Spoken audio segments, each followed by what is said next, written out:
Account-based marketing, or ABM, is a strategy that directs marketing and sales resources to engage a specific, predefined set of target accounts. Many teams mistakenly equate a high volume of activity within these accounts with actual business impact.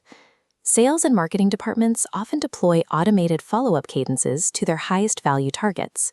They send 5, 10, or 15 touches over a few weeks, relying on sheer repetition to force a response. Sophisticated B2B buyers actively block out this volume. When a decision maker receives a generic check-in email, they see a vendor who doesn't understand their operational problems, and they quickly learn to ignore the brand entirely. This animated graph shows the historical divide between sales and marketing teams. When those two clusters snap together into a unified vector, we get what we call a strategic play. Winning those high-value accounts requires replacing high-volume touchpoints with engineered, meaningful plays.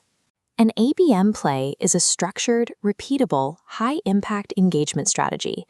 It is a calculated sequence of actions, entirely distinct from a standalone ad campaign or a single outbound email.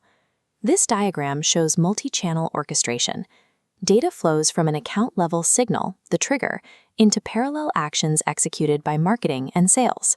For Play 1, signal-based engagement, outreach executes only when intent data shows a sudden spike in a buyer researching solutions, rather than an arbitrary calendar date. Instead of a generic introduction, the buyer receives a customized teardown comparing their current infrastructure to the exact competitor they were just researching. This organizational chart illustrates Play 2, executive multi-threading. We deploy this primarily to rescue deals stalled in mid-management. While the account executive works directly with a mid-level manager, marketing opens a direct line to the CFO. This builds top-down consensus. You satisfy the end user's need for technical validation, while simultaneously answering the C-suite's demand for clear, measurable return on investment. Play 3 is stalled deal acceleration. This tactic activates when a deal loses its momentum in the days immediately following a product demo. Rather than relying on a salesperson to send an email asking for an update, marketing deploys highly targeted case studies to the entire buying committee through customized ad placements. Play 4 is the post-event VIP play. This is the high-value antidote to the generic mass email sent to hundreds of contacts after a Tier 1 field event. Instead of a digital brochure, you deliver a bespoke 90-day growth plan tailored to the prospect's exact technology stack. This dashboard UI demonstrates Play 5, the expansion trigger.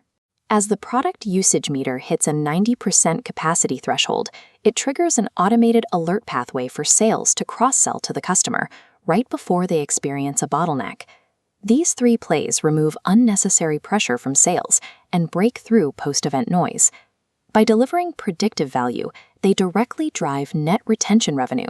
Net retention revenue, or NRR, is the percentage of recurring revenue retained from existing customers over a given period, including expansions and cross-sells. This table lists the 5 precision plays, which collapses into a unified core of orchestration.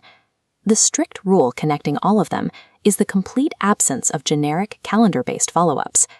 Executing this requires strict alignment between sales and marketing, bound tightly by data-driven execution.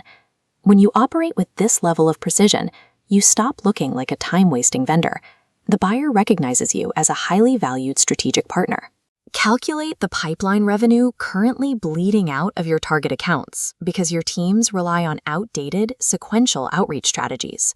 Abandon those flawed cadence models. Get your growth roadmap and begin engineering tangible revenue today.